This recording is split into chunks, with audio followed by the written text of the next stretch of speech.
अस्सलाम वालेकुम गाइस, कैसे हैं आप? ठीक है, आई होप कि आप सब लोग ठीक होंगे। जैसे कि हमने पिछली क्लास में सीखा कि शेप वगैरह क्या होते हैं, लेयर स्टाइल्स हमने यूज़ किया, उसके अंदर हमने यूज़ किया था ग्रेडियंट टूल और आई थिंक हमने एक ड्रॉप शेडो भी शायद यूज़ किया था। तो जैसे हम आगे बढ़ते जाएंगे वैसे ही उसके साथ साथ उन चीज़ों को हम दोबारा रिपीट करते भी जाएंगे। जैसे ग्रेडियंट था या फिर उसके अलावा स्ट्रोक था, वो हम चीज़ वगैरह दोबारा रिपीट करते जाएंगे। अच्छा जी, जो हमारी आज की क्लास है वो हम सिंपल पढ़ने वाले हैं। जो मैंने यूज़ किया था शेप वगैरह, हम उन्हीं शेप्स को दोबारा यूज़ करेंगे। कोई एक पोस्ट वगैरह बना के दिखा रहा हूँ आपको, और इसके अलावा हम इसके अंदर एक और चीज़ ऐड करते हैं। किसी भी शेप वगैरह के अंदर हम इमेज वगैरह कैसे लगाते हैं, ठीक है, ये दोनों काम। अब सबसे पहली बात मैं आपसे ये कर लूँ कि अगर सपोज़ करो कि मैं यहाँ पे शेप वगैरह क्रिएट कर लेता हूँ। मैंने यहाँ से ये टूल लिया, ये टूल लेने के बाद मैं सिंपल यहाँ पे क्या कर लेता हूँ, मैंने इस तरह से शेप क्रिएट कर दिया ऐसे। ठीक, ये मैंने किस तरह शेप क्रिएट कर दिया। अब उसके बाद इसका मैंने ये स्ट्रोक कर दिया बंद, इसके मैंने यहाँ पे फिल कर दी, और ये सब कुछ आपको मैंने पहली क्लास में बता दिए थे। अब इतना करने के बाद फिर मैं यहाँ पे एक डिज़ाइनिंग करना चाह रहा हूँ। सपोज़ करो कि मैं चाह रहा हूँ यहाँ पे ना मुझे इसके अंदर एक इमेज लगानी है, ठीक है। इमेज का मतलब मुझे यहाँ पे एक सर्कल सा राउंड बनाना है, फिर उसके अंदर एक इमेज लगानी है। तो ये मैं कैसे करूँगा? तो जैसे मैंने बता दिया आपको कि यहाँ पे हम सिंपल एक सर्कल बनाएंगे, फिर यहीं पे डिज़ाइनिंग के अंदर आपको बता दूँगा कि कैसे हम सर्कल के अंदर पिक वगैरह लगाते हैं। तो उसके लिए सबसे पहला काम ये है कि जैसे मैंने इसका ये शेप बना दिया था इजीली राउंड शेप लेके, तो इसी तरह ही यहाँ पर मैं एक सिंपल सा एक और इसके ऊपर शेप बना देता हूँ। तो वो मैं कैसे बनाऊँगा, उसके लिए आपने क्या करना होगा, सबसे पहला काम यहाँ पर आकर मैंने ये टूल लिया। टूल लेने के बाद फिर मैं यहाँ पे क्या करूँगा, अगर आपको यहाँ पे डिज़ाइनिंग इस जगह पे बनानी है राउंड शेप में, तो सिंपल आप ये टूल ले। उसके अलावा मैं इसको इस तरह से क्रिएट कर लेता हूँ, ठीक है। अगर आपको ये शेप चाह रहे हो कि हमें ये शेप बिल्कुल प्रॉपर राउंड में चाहिए, तो उसके लिए आपने क्या करना है, इसको इस तरह ड्रैग करना है, प्रेस करना है शिफ्ट साथ में, ताकि आपका जो राउंड शेप हो बिल्कुल प्रॉपरली राउंड से बन जाए, ठीक है। आई होप कि आपको यहाँ तक क्लास समझ आ गई होगी। तो चलते आगे और भी। राउंड शेप थोड़ा सा खराब हो गया मेरा, मैं एक बार इसको दोबारा क्रिएट कर लूँ,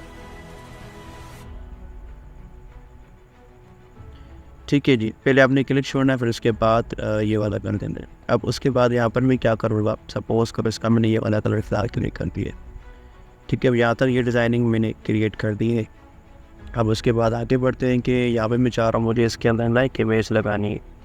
तो इमेज लगाने के लिए मैं सिंपल क्या करूँगा कि आपने यहाँ पे जाना है फाइल में। सबसे पहला काम तो आपका ये करना है, आप सिंपल गूगल में जाओ, और उसके बाद आपने क्या करना होगा कि यहाँ पे आके मैंने आपको सिंपल बता दी थी कि 2 वेबसाइट थी। एक तो freepin.com थी, जहाँ से आप सिंपली इमेज वगैरह कर सकते हो डाउनलोड। उसके अलावा ये गूगल खुद एक वेबसाइट है जहाँ से इमेज वगैरह कर सकते हो डाउनलोड आसानी। इसलिए मैंने यहाँ पे लिखा कि ग्राफिक्स या फिर ग्राफिक डिज़ाइनर इमेजेस, ठीक है। इस तरह मैंने कुछ लिख दिया है। इमेजेस में जाऊँगा, आप सिंपल यहाँ से इमेज वगैरह उठा सकते हो बआसानी। तो सपोज करें कि मैंने यहाँ से ये वाली इमेज उठा दी, या फिर ये वाली, या फिर कोई और इमेज जो भी आपको पसंद आए। यहाँ पर आकर राइट क्लिक या क्लिक कर लें। अब क्लिक करने के बाद एक और चीज़ बता दूँ आप लोगों को कि यहाँ पे अगर मैं चाह रहा हूँ कि मुझे इस फाइल को सेव करना है, आप सिंपल इसको सेव कर सकते हो। उसके अलावा अगर आपको इमेज को कॉपी करना है, आप सिंपली इस वाली इमेज को यहाँ पे राइट क्लिक करके, ये मैंने कॉपी इमेज किया। अच्छा, इसको सेव कर लेते हैं फिलहाल के, ठीक है। सेव किया और फिर मैं फ़ोटोशॉप में आऊँगा। यहाँ पे आने के बाद आपने फाइल में जाना है, फिर वही सेम काम लेस एम्बेडेड के ऊपर क्लिक कर दूँगा। जो भी आपकी इमेज है सिंपल आप वो उस इमेज के ऊपर लिख कर आओ। मैं ये वाली इमेज पड़ी हुई है, क्लिक किया। अब ये इमेज यहाँ पर आ चुकी। अब सेकंड चीज़ यहाँ पे ये सवाल हो रहा है कि मुझे इस इमेज को इस राउंड शेप के अंदर कैसे करना है। तो उसके लिए मैं क्या करूँगा, आपने क्या करना है, सबसे पहला काम कि आपकी जो भी इमेज हो उस सर्कल के ऊपर हो जिसके अंदर आप इमेज लगाना चाह रहे हैं। अब मुझे ये वाली इमेज सर्कल के अंदर लगानी है, तो यहाँ पे आऊँगा, इस जगह पे राइट क्लिक करूँगा। यहाँ पे आता है क्रिएट कैरेक्टर मास्क, ठीक है। मैं राइट क्लिक कहाँ पे किया है, इस जगह पे किया है। अगर आप लोग राइट क्लिक यहाँ पे करोगे थंबनेल के ऊपर, तो ये इसके सारे ऑप्शन चेंज हो जाएंगे। आपने क्या करना है, सिंपल यहाँ पर आते हुए राइट क्लिक करूँगा। यहाँ पे नीचे आता है क्रिएट कैरेक्टर मास्क, इसके ऊपर क्लिक कर लूँगा। फिर अब इस इमेज को अब इसके सर्कल के अंदर ही इमेज हो, ठीक है। अभी अब इस इमेज को किसी भी कहीं पर भी रख सकते हैं। फिलहाल मैंने इसको यहाँ पे इतना रखा हुआ है। अब उसके बाद यहाँ पे एक सवाल और हो रहा है कि सर क्या हम यहाँ पे इसके अंदर हल्का सा आउटलाइन दे दें ताकि हमें फील हो कि ये वाली इमेज इसके ऊपर हल्का सा वो आउटलाइन लगा हुआ है। तो इसके लिए मैं क्या करूँगा, आपने सिंपल एसएलएस टूल में आना है, क्लिक किया एसएलएस टूल के ऊपर। उसके बाद यहाँ पे एफएक्स में जाऊँगा, एफएक्स, फिर यहाँ पे आता है स्ट्रोक, स्ट्रोक के ऊपर मैं क्लिक करूँगा। स्ट्रोक से क्या मुराद कि उसकी जो आउटलाइन होती है वन के से बीच में वो एक आउटलाइन आ जाएगी, स्ट्रोक आ जाएगा। इसके स्ट्रोक का थोड़ा सा बढ़ा देता हूँ, ये कुछ इस तरह से इसकी डिज़ाइनिंग यहाँ पे आ गई है। दैन उसके बाद आप सिंपल इसको यहाँ पे कर दो, ठीक है जी। अब यहाँ तक डिज़ाइनिंग ही क्रिएट हो गई। अब उसके बाद चलते आगे थोड़ा सा कि यहाँ पे मुझे एक शेप ऊपर से डिज़ाइनिंग बनानी है जो हनकलते हुए बिल्कुल वाइट वाइट सा आ रहा है, मज़ा नहीं कर रहा है डिज़ाइनिंग के अंदर। तो उसके लिए मैं क्लिक यहाँ पे कर लेता हूँ। तो यहाँ पे आकर मैंने सिंपल राइट क्लिक करूँगा। इसके लिए मैंने ये रेक्टेंगल टूल लिया, ये रेक्टेंगल मैंने इस तरह से बना दिया है, ठीक है। अब इसका मैं यहाँ पे कलर फ़िलहाल के लिए अब सिंपल नहीं, बस ये कलर दे, इसको मैं आगे बना देता हूँ डिज़ाइनिंग को, फिर बाद में क्रिएट करके थे। मूव टूल लिया, उसके बाद में यहाँ पे सिंपल कंट्रोल टी करूँगा। कंट्रोल टी करने के बाद यहाँ पे किस पर बनता है रोटेट कर। देखो ये सारी बेसिक चीज़ें आ रही है। ये सवाल मुझसे मतलब पूछना है कि सर आप रोटेट कैसे कर रहे हैं, ये सारा आसान सा काम जब मैंने आपको पहले क्लास के अंदर समझा दिया है। इसको मैं कर लूँगा ऊपर, ये कुछ इस तरह से, फिर आपने इसको नीचे लेकर आना है, ये कुछ इस तरह से, ठीक है। ये सारा काम वही है जो हमने फ्लेक्स डिज़ाइनिंग के अंदर पढ़ा होता है, हमारी जो पहली क्लास थी। एंटर करूँगा। अब उसके बाद आपने क्या करना है, देखो ये जो सर्कल है ये इस इमेज के ऊपर आ रहा है। अब मुझे इस डिज़ाइनिंग को सबसे लास्ट में मतलब इमेज के पीछे रखना है। तो इसको भी उठा के इसको आसानी इसके आप नीचे रख दें, ये इस तरह से आ जाए। अब इतना करने के बाद अगर आपको डिज़ाइनिंग को और चेंजिंग करनी है इस सर्कल को, तो आप इसको और भी चेंजिंग कर सकते हो अपनी मर्ज़ी से, ठीक है। अब इसकी और चेंजिंग में यहाँ पे कैसे करूँगा, तो उसके लिए आपने क्या करना होगा, सपोज करो कि मुझे यहाँ पर इस पॉइंट्स को एक पॉइंट वगैरह ऐड करनी है, तो वो मैं पॉइंट्स वगैरह ऐड कैसे होती हैं, तो इसके लिए मैं यहाँ पे क्लिक कर लेता हूँ। यहाँ पर जाऊँगा, ये टूल यहाँ पे आपके सामने शायद इस तरह सा पेन टूल नज़र आएगा। आपने यहाँ पे राइट क्लिक करना है, यहाँ पे आता है ऐड एकर पॉइंट, इसके ऊपर क्लिक किया और यहाँ पर आके मैंने इस जगह पे पॉइंट ऐड कर दिए, एक मैंने इस जगह पे पॉइंट ऐड कर दी, 2 पॉइंट्स ऐड कर दिए।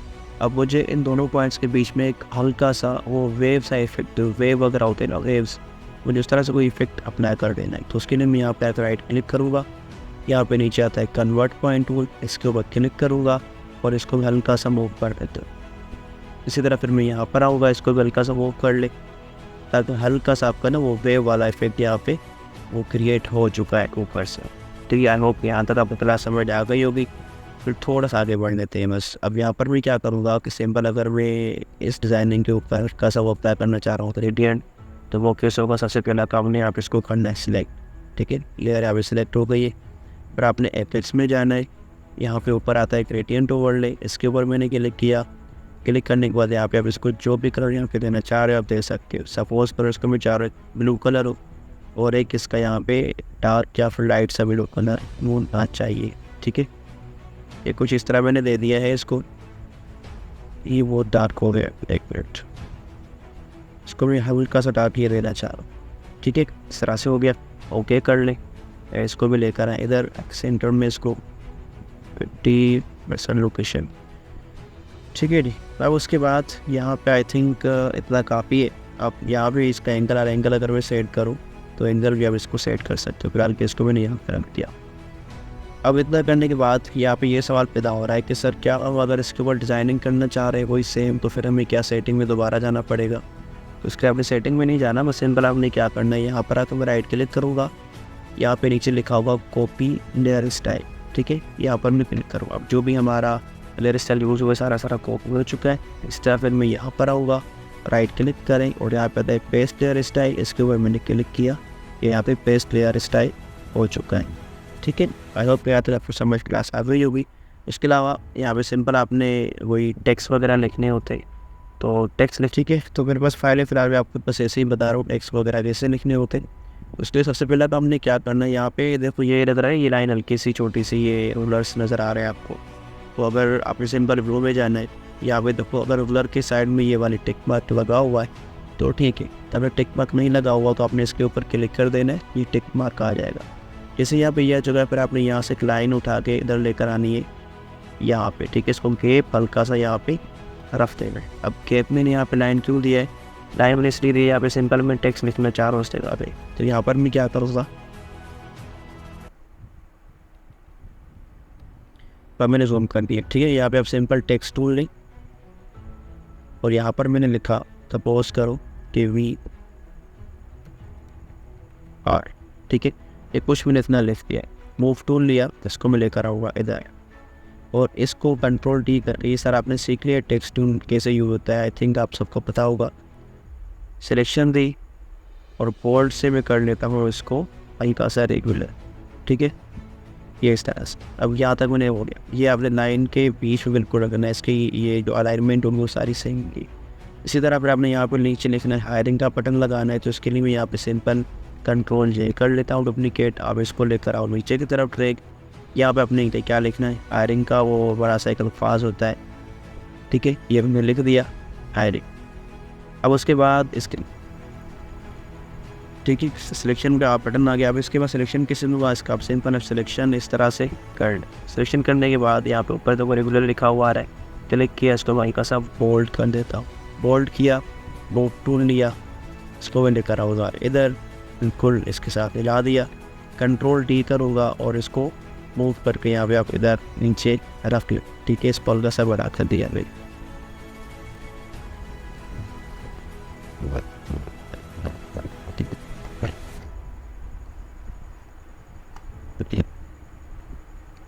अच्छा जी, अब करने के बाद फिर मैं एक चीज़ और करूँगा इन पे कि सिंपल जो भी आप जिस चीज़ को हायरिंग करना चाह रहे आपने वो यहाँ पे कर लेना, कंट्रोल जी किया, इसको मैं नीचे लेकर आऊँगा। फिर उसके बाद मैंने सिंपल यहाँ पे क्या लिखा, ग्राफिक डिज़ाइनर।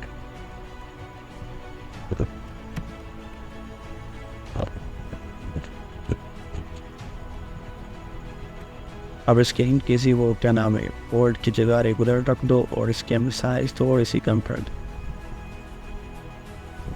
ठीक है जी, ये कुछ इस तरह से है वो इसकी लगा दी डायरेक्शन।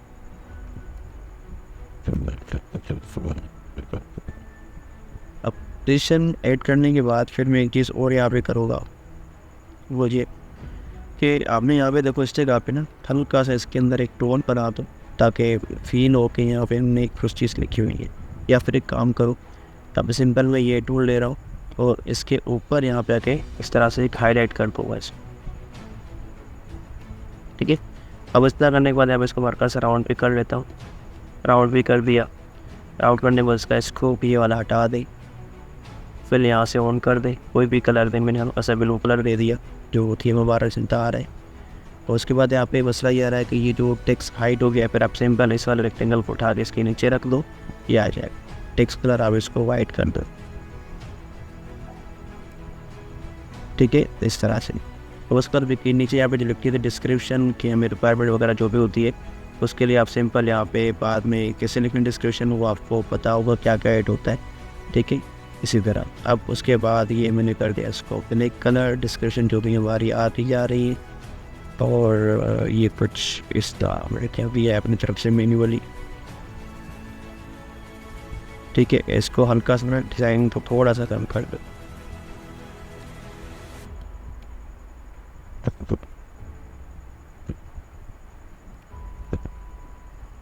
ठीक है, इस तरह से। फिर उसके बाद यहाँ पे आपने सिंपल एक ये वाला बटन ऐड करना है। कौन सा बटन ऐड करना है, अप्लाई नाउ वाला जो होता है। बटन यहाँ पे डिज़ाइनिंग कर लिया, ये इसको मैंने हटा दिया। एक मैंने यहाँ पे ये कलर दे देंगे। ठीक है, कलर देने के बाद यहाँ पर आ गया, अपनी इस जगह पे इसको रख लेना है, बिल्कुल अलाइनमेंट जैसे आपकी चलती आ रही है। टेक्स्ट टूल लिया और यहाँ पे मैंने क्या लिखा,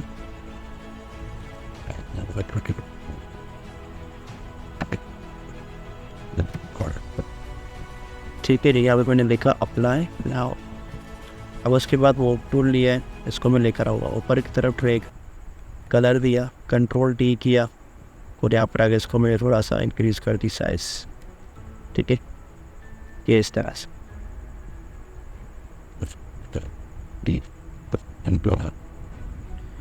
अच्छा जी, मतलब एक चीज़ बता दूँ आप लोगों को कि यहाँ पे कभी कभार क्या होता है कि हम जो ये लिखे तरह टेक्स्ट वो इतना बड़ा कर देते हैं कि शेप पूरा हमें मतलब डिज़ाइनिंग पूरी ख़राब हो जाती है। तो आपने कोशिश करनी है कि इसको इतना बड़ा नहीं रखना, अपन इसको नॉर्मली शायद इतनी यहाँ पे कम रखते हैं। मैंने यहाँ पर डिज़ाइन थोड़ी सी बड़ी कर इसको मैं कर देता हूँ। ये आई थिंक इतना काफ़ी है। अब देखो और थोड़ा सा ना ये अच्छा से लग रहा है मुझे। ठीक है, अब देखो ये आपकी सिंपल अलाइनमेंट ही समझ आ गई होगी। ये वाली अलाइनमेंट के थ्रू हमने यहाँ पे टेक्स्ट वगैरह देखो फिर अलाइनमेंट की सीरीज़ में अंदर रखा दिया है।